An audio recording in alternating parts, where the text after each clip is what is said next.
பாருங்க, சிவபெருமானுடைய அருள் பெற்றவர்களால்தான் இந்த இடத்துல அமர்ந்து கேட்க முடியும், சிவபெருமான் அருளை பார்க்க முடியும். சிவன் அருள் பெறுவதற்கு ஒரு தகுதி உண்டு. என்ன அப்படின்னா, நல்ல வினைகளை செய்யக்கூடியவர்கள், பிறரிடத்தில் அன்பை கொடுக்கக்கூடியவர்கள். அன்பும் சிவமும் இரண்டென்பர் அறிந்தார். அன்பே சிவமாவது ஆறும் அறிந்தார். அன்பே சிவமாவது ஆறும் அறிந்த பின் அன்பே சிவமாய் அமர்ந்திருந்தார். யார் ஒருவர் எல்லா உயிர்களிடத்தும் அன்பை செலுத்துகிறார்களோ அவர்களால் சிவத்தை உணர முடியும்.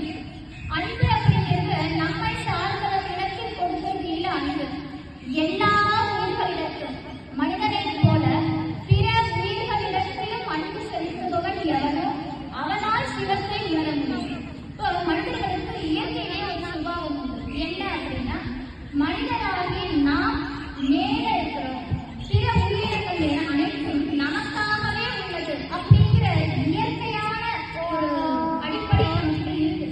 ஆனா அது உண்மையா அப்படின்னா அது கடவுள்கிட்ட அந்த ஈடுபாடுலாம் நமக்கு ஈடுபடாது.